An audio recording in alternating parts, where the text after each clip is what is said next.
The boardroom fell silent as David slid the documents across the polished table, his smile growing wider with each passing second.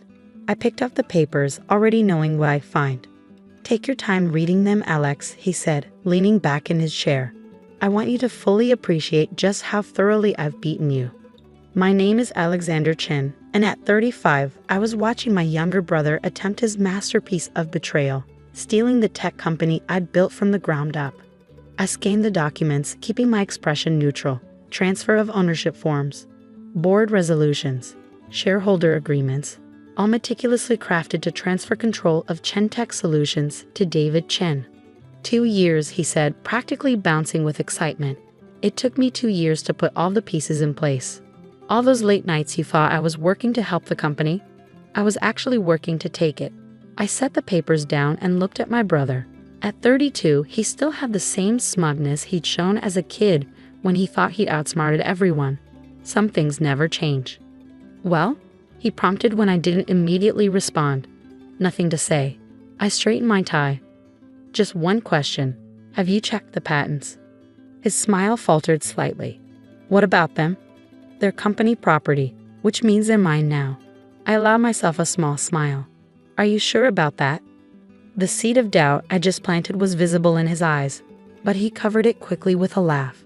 "Nice try, Alex, but I've thought of everything.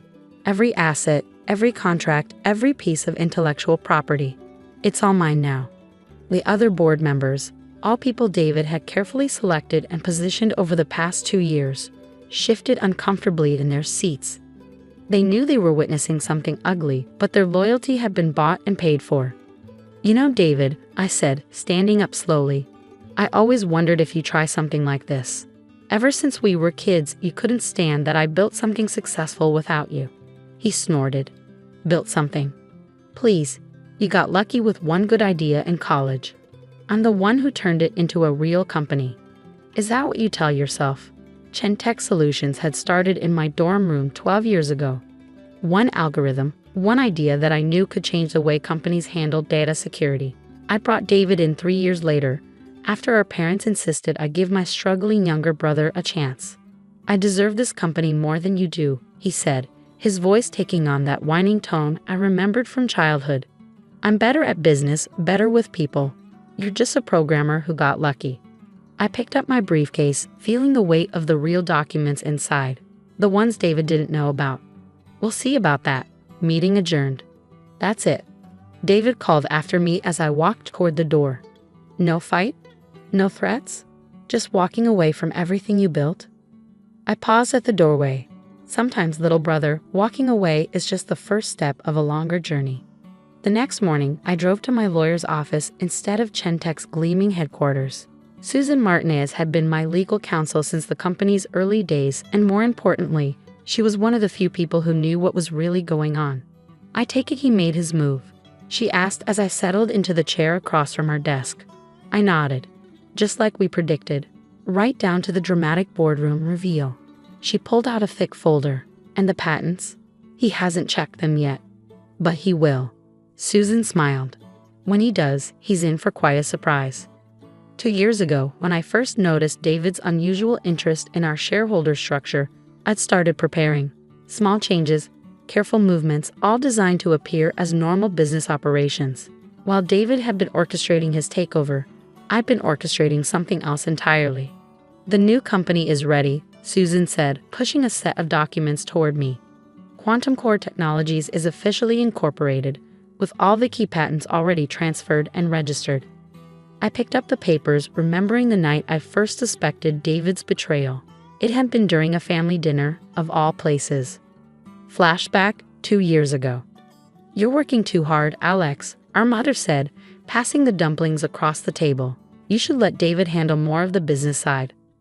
I watched my brother's expression carefully. There was something in his eyes, a gleam I recognized from our childhood when he was plotting something. "Actually," David said, helping himself to the dumplings, "I've been thinking about taking on more responsibility.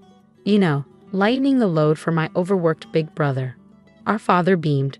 "That's the spirit. You two working together, building the family legacy." But I knew better. David had never been interested in building anything together. He'd always wanted to be the star, the leader, the success story. Later that night, I made 2 calls.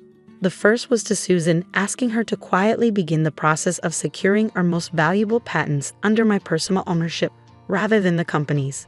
The second was to Dr. Patel, my old professor and mentor. I need your help, I told him.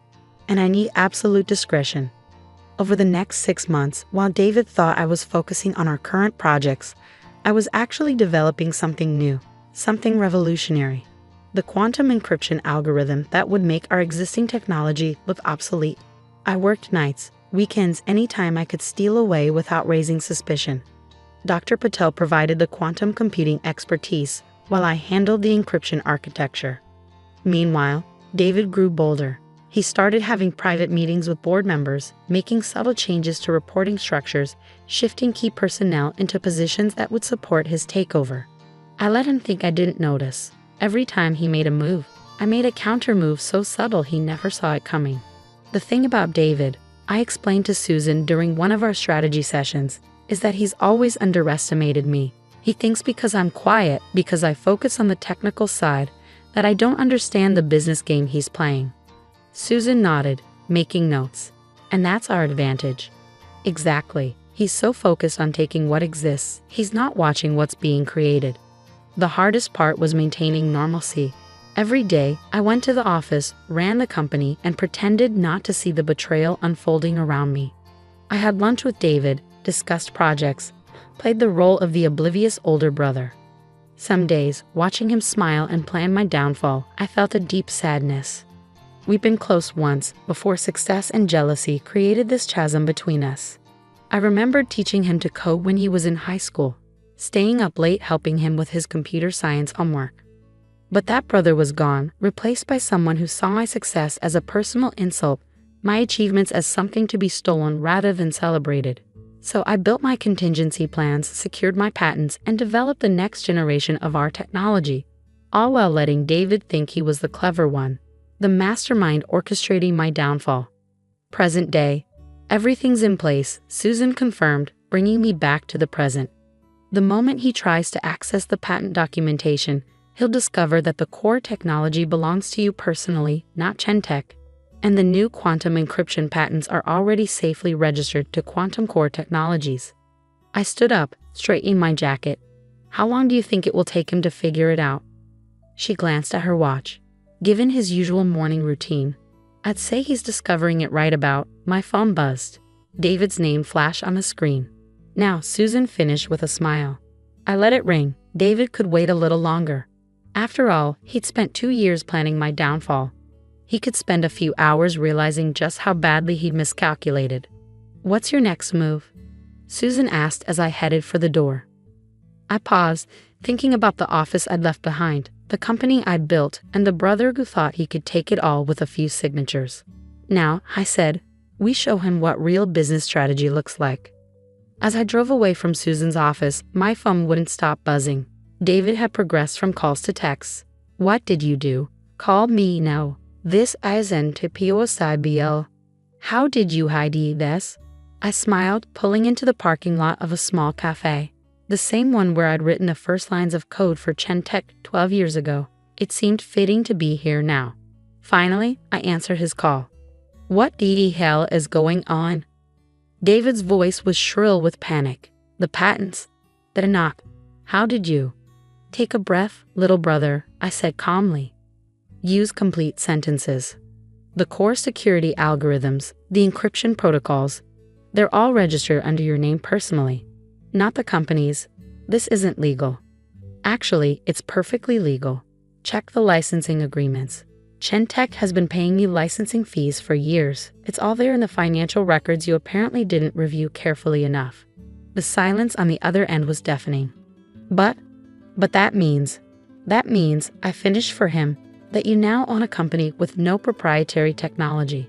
Just a bunch of offices and equipment. Congratulations on your hostile takeover of an empty shell. I heard something crash in the background. David throwing things, no doubt. Some things never changed. You can't do this, he shouted. I'll sue you. I'll. Sue me for what? For protecting my intellectual property? For licensing it legally to the company? Go ahead. Every judge in the country will uphold my rights as the patent holder. More crashing sounds. I waited patiently for him to run out of things to throw. Oh, and David, there's one more thing you should know. What? He snarled. Check your email. I just sent you something interesting. I heard clicking sounds as he opened his computer, then dead silence. The email contained the press release going out in 1 hour, announcing the launch of quantum core technologies and its revolutionary quantum encryption system. Technology that would make Chentech's existing systems obsolete within months. No, he whispered. No. Yes, I said quietly. While you were plotting to take over Chentech, I was building its replacement. Every major client we have has already seen demonstrations. They're just waiting for the official launch to sign new contracts. You played me, he said, his voice hollow. This whole time. I learned from the best, little brother. You taught me that family can't be trusted, so I planned accordingly. I could almost see him slumping in what used to be my office chair, the weight of his miscalculation crushing him. What do you want? He asked finally. To buy back Chentech? Name your price. I laughed softly. Buy back an obsolete company? Why would I want that? No, David. You wanted Chentech so badly, it's yours. Enjoy watching it become worthless as every client switches to quantum encryption. You're destroying everything. No, you did that when you decided to betray your own brother. I'm just ensuring my survival. Something you taught me the importance of. I ended the call and sat back, sipping my coffee. Within an hour, the press release would go out. By the end of the day, Chentech's stock would be in freefall as investors realized the company no longer owned its core technology. My phone buzzed again, this time with a message from our mother. What have you done to your brother? He's devastated. I typed back, ask him what he did to me first. Then we can talk about devastation. Another message came through, this one from our father. Family should stick together. This isn't right. I thought about all the family dinners where they praised David's business acumen while dismissing my technical stuff. How they'd always push me to give him more control, more responsibility, more recognition. You're right, I replied. Family should stick together. Remember that next time one of your sons tries to steal everything from the other. The press release went out exactly on schedule. The tech world exploded with excitement over quantum encryption becoming commercially available. Our biggest clients started calling, eager to sign contracts with Quantum Core. And Chentech? By closing bell, its stock had dropped 60%. David's carefully orchestrated takeover had become a Pyrrhic victory. Late that evening, as I sat in my new office overlooking the city, I received one final text from David. I'm sorry. I didn't think you had it in you. I stared at those words for a long time before responding. That was always your problem, David. You never really knew me at all. I put my phone away and turned to the stack of contracts on my desk. Agreements from former Chentech clients ready to switch to Quantum Core. The quantum encryption patents would make me wealthier than Chentech ever had. But more importantly, I'd learned something valuable. Sometimes the best defense isn't fighting back. It's letting your opponent think they've won while you build something better. David got what he wanted, my old company. I got what I needed. Freedom to build something new, without having to watch my back for family betrayal. Sometimes losing everything is just the beginning of building something better.